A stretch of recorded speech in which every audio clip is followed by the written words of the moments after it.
कथा प्रेमी भैया आज ध्रुव रो करके चल देते हैं। जब रो करके ध्रुव चले हैं तो मैया के कान में बेटा के रोने की आवाज आई है। एक बात और बताऊं कथा प्रेमी भैया, ध्यान देना, 1000 बालक खेल रहे हो, 1000, और जिस माँ का बेटा रोने लगे तो मैया पागलों की तरह दौड़ देती, मेरा बेटा रो रहा है। 1000 बालकों में मैया अपने बेटा की आवाज कैसे पहचान लेती है। और वो बेटा जब बड़ा हो जाता है, मैया दरवाजे पर बैठ करके रोती है, फिर उस बेटा के कान में आवाज क्यों नहीं जाती है। धिक्कार है ऐसे बेटे को। आज ध्रुव के रोने की आवाज जब मैया के कान में पहुंची है तो सुनीति पागलों की तरह दौड़ कर पड़ी है और आज बेटा को हृदय से लगा लिया और रो करके सुनीति बोली, क्या बोली, बताओ मेरे लाल तुम्हें किसने मारा है, बताओ मेरे ध्रुव तुम्हें किसने मारा है। क्या कहा बेटा, वो गरीबी के लाल और ध्रुव तो कोने मारो है, बताओ मेरे लाल।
मेरे ध्रुव तुम्हें किसने मारा है, बताओ मेरे लाल तुम्हें किसने मारा है।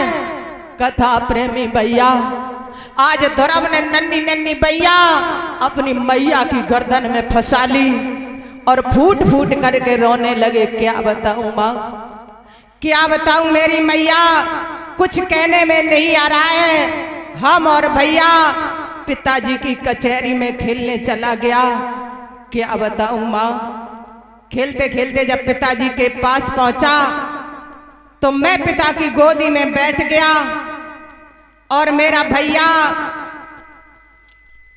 पिता का घुटना पकड़ करके खड़ा हो गया। मैया मेरे दिल में चैन नहीं आ रहा है। आज रो करके ध्रुव क्या बोले हैं मैया, क्या बताऊं तुम्हें।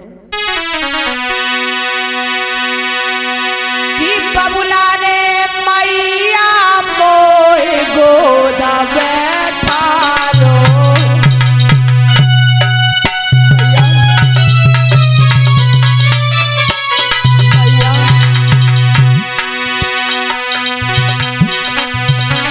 बबुला ने मैया मोए गोदा बैठा लो, मौसी ने पकड़ी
है मैया मोए गोद बैठारो, मौसी ने पकड़ी बाएं ढकेला मारो।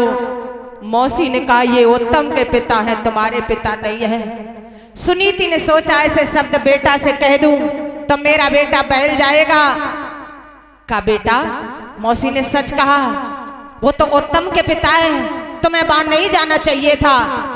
धुरब फटी फटी आंखों से कहने लगे, माँ फिर मेरे पिता कहाँ है? बेटा तुम्हारे पिता तो परम पिता परमात्मा है, कहाँ रहते हैं? तो क्या बोले धर्मम्मा, मैया मुझे तो बताए दे मोए पिता का पाऊ, और किस ठोर वसत भगवान रे जो ढूंढन